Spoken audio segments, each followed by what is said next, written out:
Pues vamos a descubrir nuevos aspectos de la contienda, esta vez en el pasillo de Grao y con el Frente Norte. Aurora, buenas tardes. Buenas tardes. Es así, los nacionales penetran por el pasillo de Grao. Hoy nos viajamos a uno de los escenarios más importantes de la Guerra Civil, donde tuvieron lugar frentes determinantes para la contienda en nuestra región y donde tuvo lugar un alto número de batallas también. El pasillo de Grao era el único tránsito con el que contaban los nacionales para penetrar en Oviedo y liberar a la ciudad del asedio republicano. Penetraban desde Galicia, pero no lo podían hacer ni por Santander ni por León, porque estaban las tropas del ejército republicano. Por lo tanto, el objetivo, liberar a Oviedo de este bando y obviamente la obsesión republicana, evitar y pararles los pies a los nacionales para que no cruzasen el puente de Peñaflor en Grao, pero no lo consiguen. Entonces el bando republicano, bueno, pues se deprime, por así decirlo, en ese sentido, porque el 1 de agosto de 1937 abandonan. Esto no quiere decir que pierdan la guerra, pero sí se sitúan en una posición de defensa a la espera y efectivamente ya finalmente en octubre del 37 pierden la guerra, porque hemos de recordar que en Asturias la guerra finaliza en el 37. Por lo tanto, en este reportaje vamos a ver, como nos comentaba Guillermo de Arama, esa red de trincheras inexploradas por la televisión. Vamos a visitarlas antes de que se musealicen y conoceremos a Vicente García, excombatiente republicano que precisamente liberó batalla en esa zona. Así que vamos a ver todo esto. Septiembre del 36. Las tropas nacionales continúan avanzando y tomando posición. El llamado Pasillo de Grao se convierte en uno de los escenarios de combate fundamentales. El puente de Peñaflor sobre el río Nalón, hoy una reliquia que en su día anunciaba la victoria nacional en Asturias.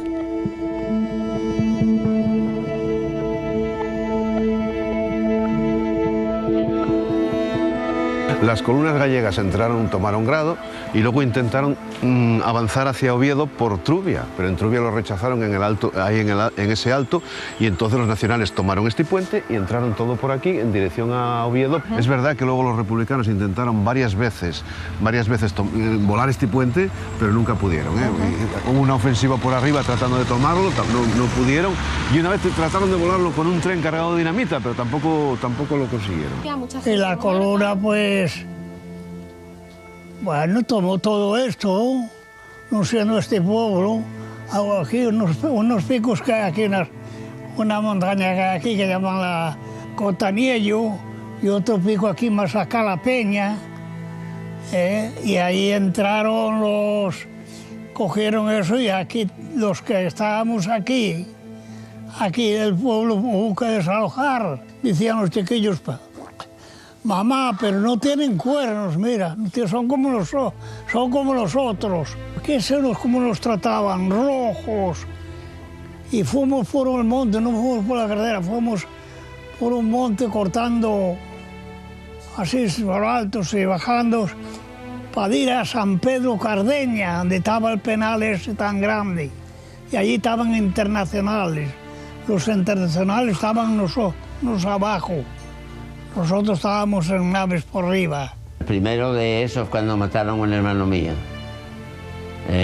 Tenía 17 años. El cuartel de la Guardia Civil se defendían y estaban rodeados de los que llamamos rojos, que ellos mismos se llamaban el Ejército Rojo, como te lo puedo presentar. Y al decirlo que lo hubieran matado, ese fue un disgusto que todavía lo recuerdo y todavía se me llenan los ojos de lágrimas, porque matar a un chico de 17 años y hermano, pues eso es muy doloroso. Carlos, el pasillo de Grao sería más o menos esto que tenemos enfrente. Sí, esto que tenemos enfrente, esta posición de aquí de enfrente es el Monte Cimero. El Monte Cimero era la posición más fuerte de los nacionales, enfrente de estas republicanas de este lado. Ahí abajo es la Sablanosa, esas 4 casas. Cuando el ataque del 1 de agosto fue hospital, ahí el señor de la casa tiene todavía la masera donde se operaban a los heridos cuando atacaron el Monte Cimero los republicanos. Los nacionales, me comentabas que solo disponían de trincheras. Normalmente solamente, mira, aquí esta posición hacían unos pozos rectangulares, los cubrían con troncos y encima sacos terreros. Y eran posiciones nada de cemento, porque era un ejército en avance, mientras que los republicanos eran un ejército que se intentaba defender.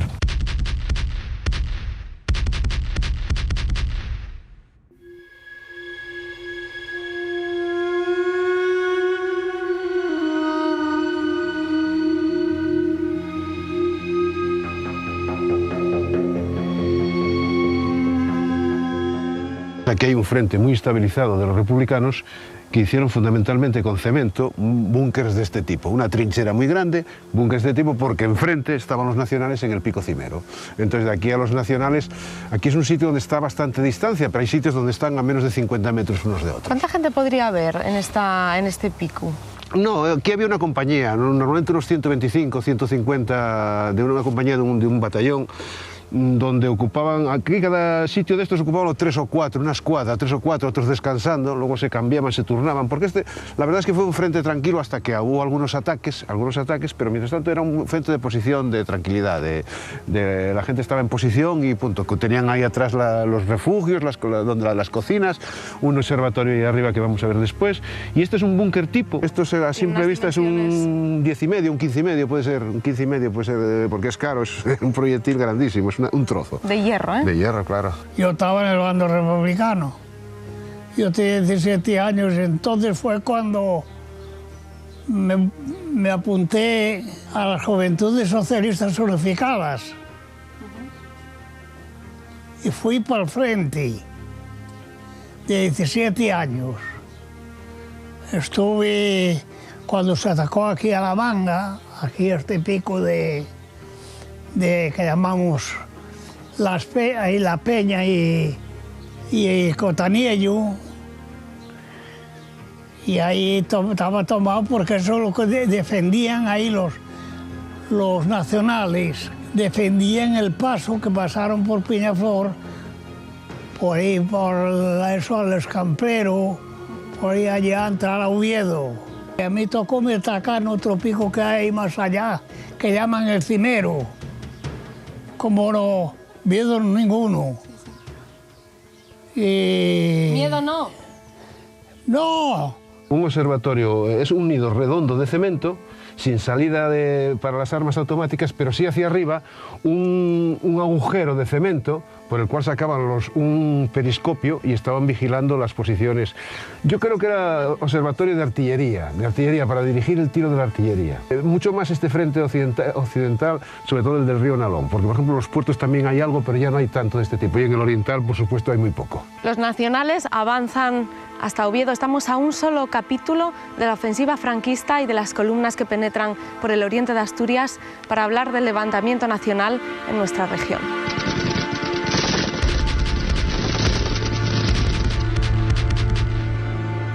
Había que entregarse a Grau. Como se entregaron a Grau, el que no llevaba certificado o salir a responderse por él, pues ya quedaba preso. Y allí estuvimos presos como detenidos. Y estábamos en una escuela. Y había ¿Cuándo saliste? De allí salí. Después de allí vine unos camiones y llevándonos para la Cadellada, para Oviedo. Ya para campo de concentración que antes. No, asesinando no vi nada, porque sí, efectivamente, y es verdad, y hay que decirlo, que a algunos los pasearon en el campo de San Francisco. Pero Aranda, que era el jefe de eso, sacó un bando diciendo terminantemente prohibido matar a nadie, no siendo sentenciado por el tribunal y fusilado y tal. Estuve preso con abogados, con médicos, había abogados, había facultativos de minas. Y entonces ya se acabó. Pero algunos sí, de estos recelos, porque tienes miedo de que te denuncien o no te denuncien, te hagan o no te hagan y tal. Y fueron las cosas que en las guerras civiles son un desastre, eso es lo peor que hay. Te estaba yo preguntando, Aurora, si fue difícil conseguir esos testimonios. En algunos casos sí, precisamente Vicente García, en su caso sí que fue complicado. Arama nos comunicó que efectivamente sabían de la existencia de este hombre, excombatiente republicano, 92 años, había residido no solo en el campo de concentración de la Cadellada en Oviedo, sino en otros muchos de España, y prácticamente nosotros le invadimos. Entramos en su casa y le pedimos por favor que nos contase su testimonio, porque realmente son 92 años de hombre y francamente, bueno, en fin, Tuvisteis algunas dificultades para, bueno, Sí. porque tiene alguna discapacidad. Problemas de audición, pero al final le quedó su testimonio está prácticamente claro. ciego y sí que se hacía difícil la comunicación, pero él desde luego, en el momento en que le preguntamos, Vicente, ¿nos quieres contar la guerra? Ahí estaba sentado, Encantado, ¿no? y el primero. Increíble, desde luego esta gente, las ganas que tiene de expresar lo que vivieron, lo mal que lo pasaron y en qué medida participaron en el conflicto. ¿Mañana?